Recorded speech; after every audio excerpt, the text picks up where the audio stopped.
Para romo yang terkasih, berkah dalam rekoleksi kali ini saya akan menyampaikan beberapa hal terkait dengan Romo Sanjaya. Romo Ricardo Sanjoyo lahir pada tanggal 20 Mei 1914 di Dusun Serdang. Ia dibaptis pada tanggal 21 Juni 1914 oleh Romo Vanlit. Beliau ditabiskan menjadi imam pada tanggal 13 Januari 1943 dari tangan Monsinyur Albertus Sugio Pranoto. Kita semua tahu Romo Sanjoyo itu dikenal sebagai martir orang Jawa. Hal ini berkaitan dengan peristiwa terbunuhnya Romo Sanjoyo dan juga Frater Hermanus Bowens SJ pada tanggal 20 Desember 1948. Salah satu versi kisah terbunuhnya Romo Sanjoyo dan Frater Bowens tercatat di Museum Misi Muntilan. Diceritakan pada tanggal 19 Desember 1948, pemerintah Republik Indonesia di Yogyakarta diserang oleh tentara NICA Belanda yang masuk ke Indonesia dengan membonceng tentara sekutu. Menghadapi hal itu, tentara Republik membumi hanguskan bangunan-bangunan Belanda, termasuk bangunan-bangunan misi di Muntilan.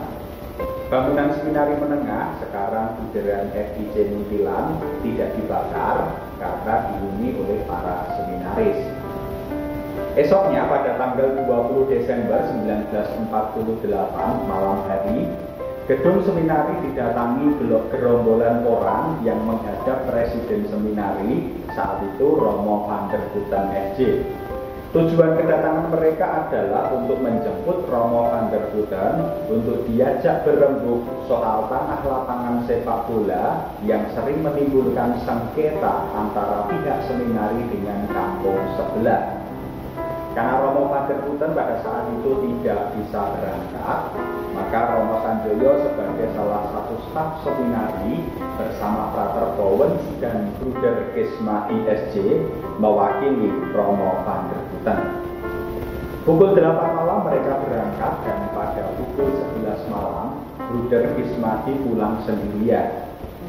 Dia menceritakan bahwa mereka bertiga diajak berjalan lewat jalan desa yang berkelok-kelok hingga akhirnya mereka berhenti di suatu tempat yang tidak dikenal.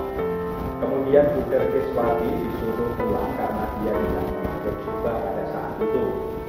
Baru saja pergi dikawal oleh dua orang, terdengar dua kali suara tembakan. Sejak saat itulah Romo Sanjoyo dan Frater Bowens tidak lagi hadir di tengah-tengah para seminaris dan pergi untuk selamanya. Esok paginya jenazah Romo Sanjoyo dan Frater Bowens ditemukan dalam kondisi yang mengenaskan. Saat ini jenazah keduanya dimakamkan di makam Karkov Muntilan. Para romo yang terkasih, entah sejak kapan persisnya, setelah meninggalnya Romo Sanjoyo muncul keyakinan di kalangan umat bahwa Romo Sanjoyo mengorbankan jiwanya demi membela iman Katolik. Muncul keyakinan bahwa beliau adalah orang suci. Umat mulai mencari peninggalan Romo Sanjoyo dan berziarah ke makam Romo Sanjoyo. Banyak umat bahkan merasa permohonan mereka terkabul berkat perantaraan Romo Sanjoyo. Meski usaha beatifikasi Romo Sanjoyo terhenti, namun Kardinal Darmo Yuwono mengatakan, secara pribadi saya cenderung kepada suasana gereja purba. Biarlah mereka menghormati, minta pertolongan romo-romo yang meninggal pada tanggal 20 Desember 1948 tanpa memberi gelar Beato atau Santo. Mereka telah mendapat gelar dari umat Romo Sanjoyo. Mari ziarah ke makam Romo Sanjoyo, orang suci popularis Uskupan Agung Semarang. Para romo yang terkasih, selain makam Romo Sanjoyo dan peninggalan di Museum Misi Muntilan, ada begitu banyak peninggalan Romo Sanjoyo yang bisa dijadikan tempat berziarah untuk menimba semangat iman. Di antaranya kamar terakhir Romo Sanjoyo di Bunderan FIC Muntilan, suatu tempat ditemukannya jenazah Romo Sanjoyo di Dusun Kembaran serta rumah keluarga Romo Sanjoyo di Dusun Sedan.